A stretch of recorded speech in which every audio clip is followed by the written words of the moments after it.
आकाश नाम का एक गरीब किसान अपनी मां सरला, पत्नी रितिका और रानू के साथ गांव में रहता था। लगातार 4 बार फसल खराब होने के कारण आकाश पर सरपंच का कर्ज चढ़ गया। अब जमीन बेचकर कर्ज चुकाने के सिवा आकाश के पास कोई और चारा नहीं था। माँ, अब मुझे जमीन बेचनी ही होगी। मेरे पास इतने पैसे नहीं हैं कि मैं जमींदार को कर्ज दे सकूं। अब यहाँ रहने का कोई फायदा नहीं।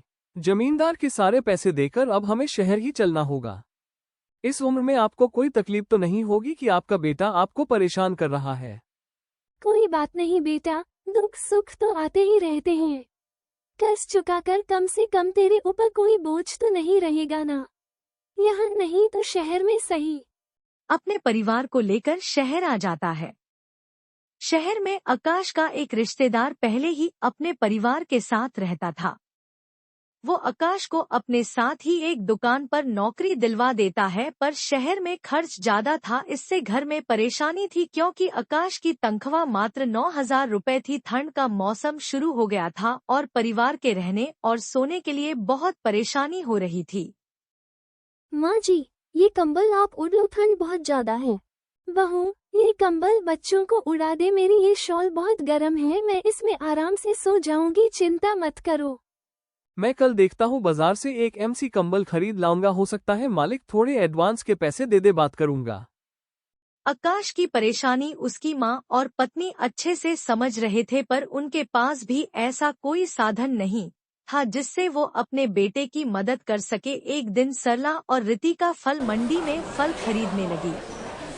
रितिका बहू, मैं सोच रही थी थोड़ी शलजम मूली खरीद लेते हैं, घर में अचार नहीं, सर्दियों का मौसम है, थोड़ा अचार डाल दूंगी। आकाश को शलजम मूली का अचार बहुत अच्छा लगता है। गांव में तो सब कुछ था, मैं कितना कितना अचार डाल देती थी। यहाँ तो सर्दियाँ शुरू हुई, कितने दिन हो गए मैंने अचार नहीं डाला।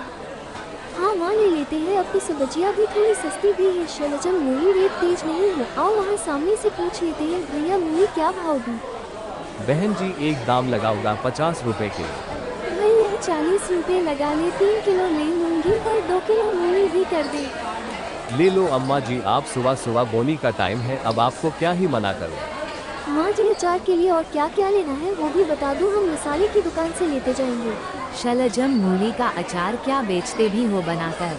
नहीं नहीं, हम तो अपने घर पर वैसे थोड़ा अचार डालने के लिए शलजम मूली खरीद रहे थे। वैसे माँ जी बहुत अचार डालती हैं, हम गांव में रहते थे ना, तो वहाँ तो माँ जी तरह तरह की अचार डालती थी, और सर्दियों में तो शलजम मूली खासकर जरूर डालती थी, बहुत स्वाद लगता है। अच्छा, ये तो बहुत अच्छी बात है। यहाँ तो हम लोग बल्कि तरस जाते हैं कि मूली का अचार खाने को मिल जाए। मुझे बनाना नहीं आता और यहाँ आसपास कोई है ही नहीं जो बेचता हो। बेटा, क्या आप कहाँ रहती हो? अगर कहो तो मैं डाल दूंगी अचार।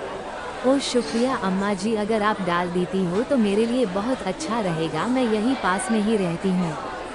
ठीक है, मैं आपको ना बता देती हूँ क्या क्या खरीदना है, बाकी आपको मैं अपने घर का पता दे देती हूँ। अचार डाल दूंगी तो आप ले लेना मेरे से। जी ठीक है, लेकिन एक शर्त है, आपको मेरे से यह अचार बनाने के पैसे लेने होंगे, आपकी भी तो मेहनत है ना, इसलिए। वो लेडी अचार बनाने का सारा सामान खरीद कर सरला को दे देती है। सरला अगले ही दिन मूली का अचार और शलजम का अचार बनाकर तैयार कर देती है। शाम को वो लेडी अचार लेने के लिए आ जाती है। उस लेडी के साथ उसकी ननद आई हुई थी। ये मेरी नंद है। जब मैंने इन्हें बताया कि मैं आपसे मूली शलजम का अचार डलवा रही हूँ, तो इन्होंने बोला कि 7 किलो आप इनके लिए भी डाल दे। जो भी सामान लाना है वो आप खुद ही ले लेना, क्योंकि मेरे बच्चे छोटे हैं तो मेरा बाजार जाना मुश्किल होगा, और बाकी आप जो भी पैसे आपके बनेंगे प्लीज मुझे बता देना।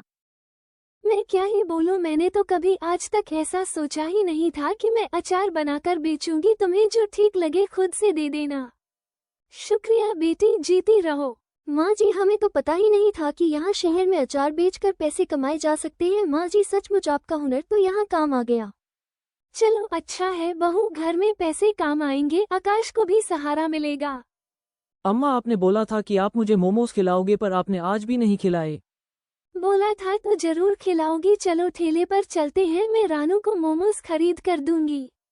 माँ, आपके हाथों का मूली शलजम का अचार मुझे तो क्या सभी को पसंद आना था, क्योंकि आपके हाथों का अचार बहुत स्वादिष्ट होता है। यहाँ पर हर किसी को घर जैसा अचार नहीं मिलता, इसलिए उन्होंने आपसे बनाने के लिए कहा। हाँ बेटा, अब एक काम कर, मैं तुझे कुछ पैसे दे रही हूँ तो आज ही घर के लिए 2 हीटर खरीद ला। ठंड बहुत बढ़ गई है और सुनिए, मत कहियो कि तू मेरे से पैसे लेकर नहीं खरीदेगा बेटा। घर में मिल बांट कर काम करने से काम आसान होते हैं, खर्च बढ़ जाते हैं, तो एक अकेले पर बोझ नहीं रह ले। कुछ पैसे रख और आज ही कंबल खरीद ला। अपनी माँ के कहने पर आकाश वो पैसे रख लेता है और नए कंबल और हीटर खरीद लाता है। धीरे धीरे सरला के हाथों का मूली शलजम का अचार आसपास में फेमस हो गया और रितिका भी अपनी सास का पूरा साथ देती थी और दोनों सास बहू मिलकर अचार बनाकर तैयार करती। आकाश को भी बहुत सहारा मिल गया क्योंकि अब सरला रितिका भी घर खर्चों में मदद करने लगी।